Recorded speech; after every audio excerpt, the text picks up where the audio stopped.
to my chiropractor appointment. And, you know, just trying to gather myself because I still feel very dejected by YouTube canceling, or terminating rather, my new channel. I don't know why that happened. Those are my videos I uploaded. And I had like my own actual upload on the channel.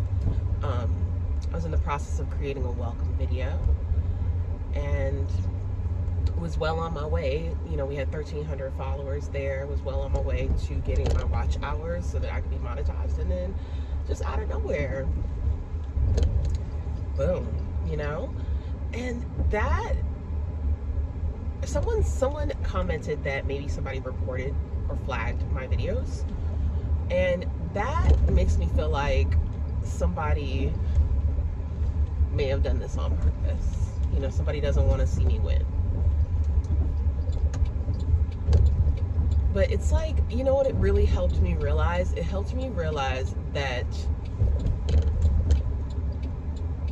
YouTube can be snatched away from you like that. You know, relying on this platform as an additional source of income is not a good idea. It's just not. Because it's, you know, fleeting, it's fickle. Go ahead and go this way. So I have decided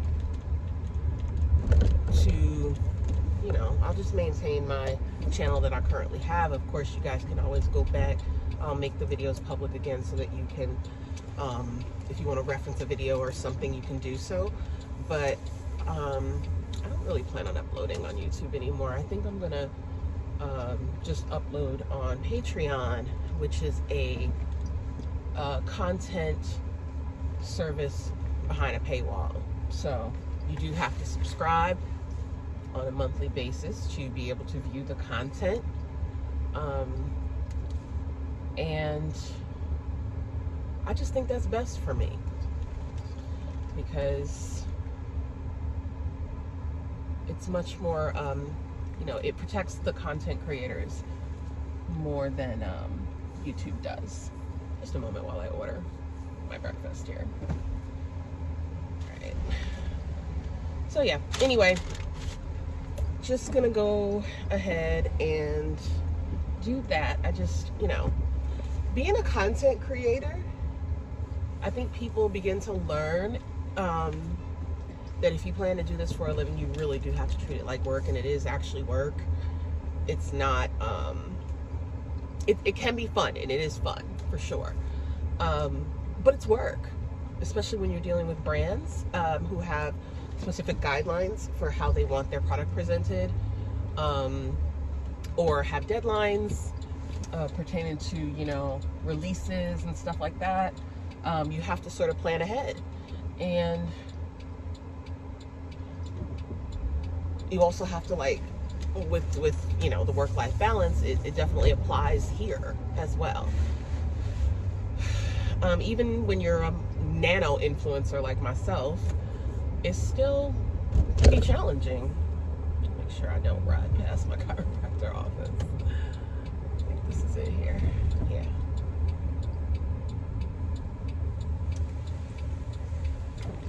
So I just want to kind of talk to y'all a little bit, I guess, about what it like, give you the perspective of what it's like for the content creator, especially when it comes to things like feedback from our subscribers. Because I came across a response to Michelle's video on, I think she was just trying new products, and it included the new Hourglass eyeshadows that are ridiculously priced. And she received them in PR, and I noticed that a lot of people were commenting on her her video and, like, just being really nasty about the fact that she didn't mention the price. And you guys could correct me if I'm wrong. I don't remember Michelle really talking a lot about how much things cost on her channel. And I've been watching for a while. I just don't really remember her talking a lot about it. Like, it's not something that you come to expect her to include. You know what I mean? And so that just seemed odd to me. But also the whole, like, attack on her character in a lot of those comments. Some people, you know, mentioned, you know, I noticed that you didn't talk about the price or whatever, but some people were just being really stank and, like, implying that she was purposefully omitting it because she received PR, or like claiming that her review wasn't genuine. And it really bothered me as a content creator, but also as somebody who considers Michelle, you know, a colleague. Let's put it that way. Like, I mean, we're certainly not the best of friends, but we do know each other and we've spoken in the past and things like that. And I just don't, I feel like she's genuine across the board. Like, when you watch her vlogs, when she does her videos, you know, she's very much herself the entire time. And I've never seen her kissing up to a brand in order to, you know, and not give a genuine review. I've personally never seen that. And I just had to, I felt compelled to defend her and give an explanation and say, hey, I don't know if you realize this, but she's currently in the process of moving and is also dealing with some personal stuff. Like, I mean, if you watch her vlogs, you know that her father has passed away, and she's handling those affairs alongside her mother for him. And so those things, coupled with trying to continue to put out content, you're bound to omit something. You're bound to miss something. And whether or not she intended to include commentary on the price is pretty irrelevant. I really just wanted people to understand, like, you need to have a little bit of, you know, empathy, or give the benefit of the doubt when this is, if this is somebody that you have been watching for a while. You know, is this out of character for her? You know, might there be something up? You know, instead of just assuming the worst about a person and being nasty about it in the comment section. That is a choice, in my opinion. It's a choice to be nasty or rude to content creators. And one of the comments in response to me was a pretty long one, just as mine was. But to surmise it, she basically said that, you know, nobody, you know, life's not fair. Nobody really owes you anything, and that they can comment how they want. And my response back to her is, everybody's aware that life isn't fair. Don't condescend to me, sis. I know about life not being fair. But it is a choice in how you respond to someone. If you felt disappointed, you can express that without, you know, attacking their character. You can absolutely do that without attacking their character. I'm not saying you can't be disappointed. I'm not saying you can't, you know, find fault or critique a content creator. I'm not saying that. I'm saying y'all are being fucked up and rude. You're being assholes, and I can defend her if I want to. Condescending to me about how life isn't fair is the same thing as, well, you chose to be in the public eye, so you have to deal with the consequences. It's a very nasty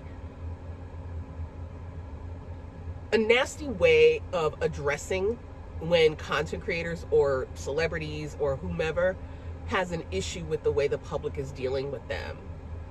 It has an undertone of jealousy. And I'm gonna clap back at that. I absolutely am. Not even just for myself, but for other content creators, people who I can empathize with or sympathize with in this case, because I know what it's like to lose a parent. I know what it's like to lose somebody who's extremely close to you and have to continue to put on a face as if life is normal. I know what that's like. And I know what that's like in a very recent way. And so, yeah, I have an opinion about that. I expressed it, and I don't think I was rude, but I was firm in saying, you know, hey, this is a perspective that maybe you're missing. And, you know, if you believe that Michelle is an honest reviewer any other time, then maybe something's different this time that has nothing to do with Hourglass. So for that person to say to me, like, life isn't fair and that's just something she's going to have to deal with, listen, no, she doesn't.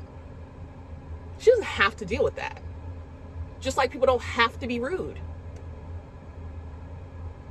And that's my opinion on that. I stand by what I said.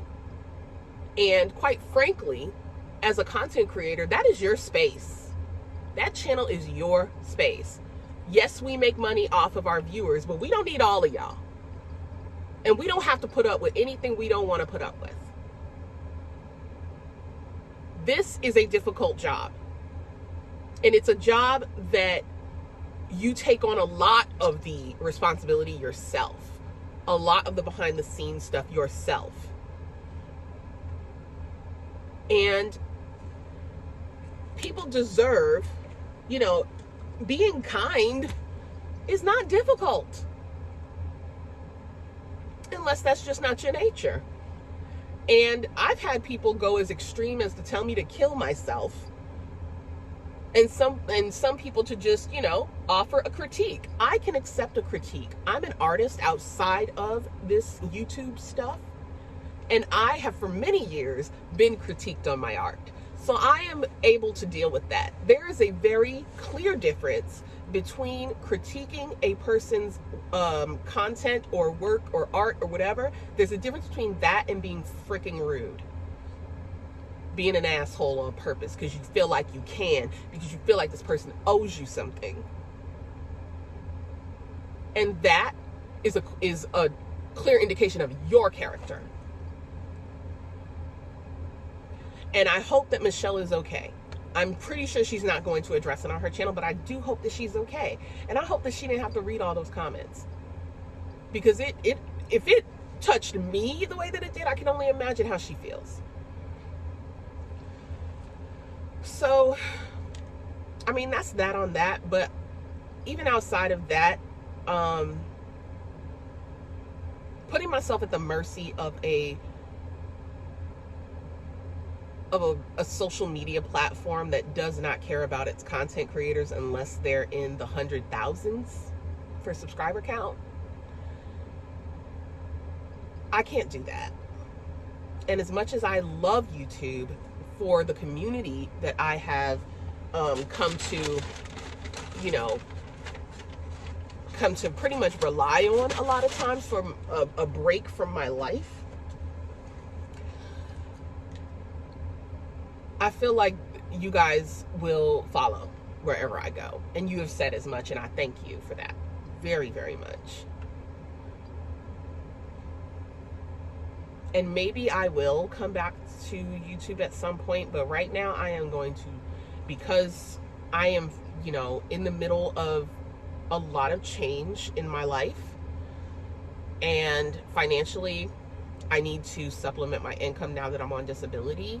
I need to focus on that. Creating content is great, but I also need to get paid for what I do in order to sustain it.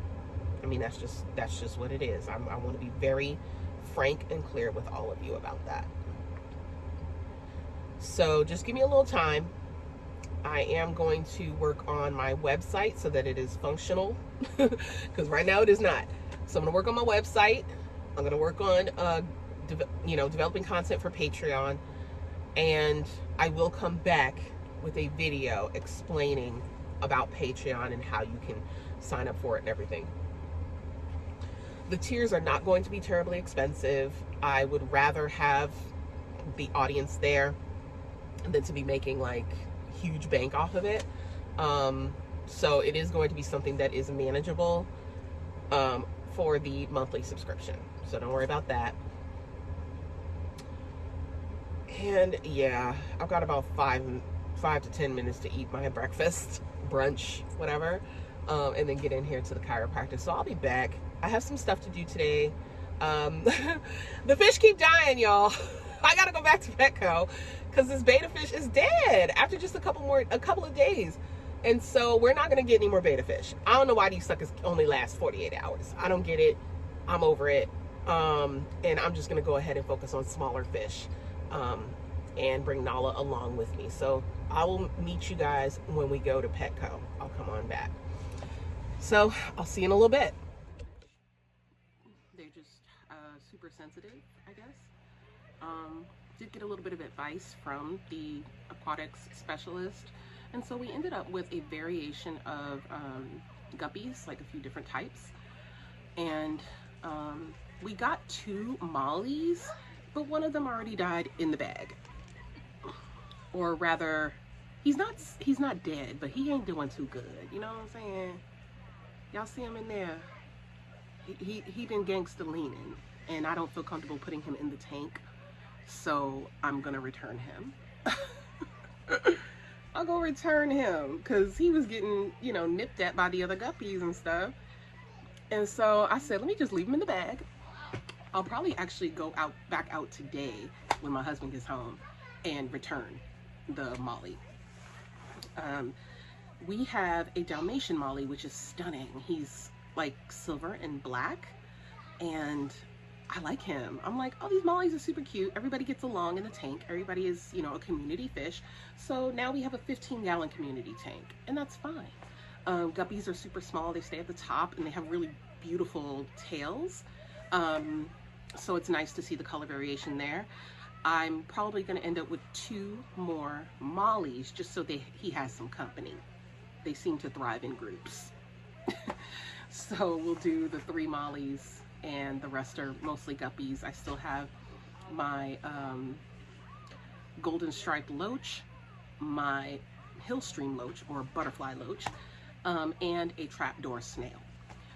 So that kind of rounds out the tank. The tank is dominant guppies, fancy guppies at this point, and I'm cool with that. They're really cheap. They're like $3. So we have a gang of them, definitely over 10, and I'll show you guys what that looks like. But that's really the update on the fish tank, is that we've decided against betas, and we're just gonna rock with these community fish that are very gentle and friendly towards each other. This hobby of fish keeping is nice, but it does require you to be a little bit of a nerd in order to maintain your tank's environment. Like you start to learn about stuff that you otherwise would not care about if you weren't taking care of fish. And I'm not really somebody who likes to deal with death amongst animals. I love animals. I'm a very avid animal lover, and I don't like to hurt them. You know, I want them to stay healthy and happy, and I want to do whatever I can. So I was feeling like, is it me? When all these betas were like dropping after like 2 or 3 days, and I'm just like, is it me? Like, what am I doing wrong? I'm checking the parameters of the tank, making sure it's healthy, the temperature is regulated, you know, all of that. So like, what is going on? And the fish guy, I don't know what his name was, but he was super nice and very helpful. He informed me that, you know, they can go into shock just from having to, like, not acclimating in an appropriate amount of time to the new water, whether it's healthy or not. So what I did when I got home today was I put the fish in the bag still. I put them in the tank and let them sit there for about 25 minutes. So they look like they are getting on beautifully. And hopefully that does the trick, so I don't have to keep coming back every single day to Petco. They started to know me by name, girl. But yeah, let me show you guys what the tank is looking like. It's gorgeous. It's absolutely gorgeous. I'm gonna turn on the white light so you guys can see very well. So here's what it's looking like. And for anybody who's curious about this tank, it is the Fluval Flex 15-gallon. This is in the shade white. They have a black one as well. For some reason, the black one is $10 more. This one was $150, and the black one's $160. Maybe it's more popular, and that's why they charge more. But this is the Dalmatian Molly. Sorry about the light coming in from the blinds, but that is a Dalmatian Molly. Here's our golden striped loach here. He's a frisky one. Here's our trapdoor snail. Don't know where our butterfly went. I don't know where he went, but these are all the fancy guppies. These are all fancy guppies up here. They're really pretty. and very inexpensive. So if you want, this one's not moving yet. So anyway, you know, life happened. I was interrupted. I am updating my original channel to make all the videos visible again for you guys, and then I'll make some dinner and I'm gonna go to bed. I had chiropractic appointment today, so I'm not exactly in the mood to do anything but rest. But yeah, just you guys have a great weekend, of course, and I've just got a lot to think about, I think. So that is exactly what I'm gonna do. You guys, thank you for your patience, your understanding, and I will see you when I see you. Mwah. Love you.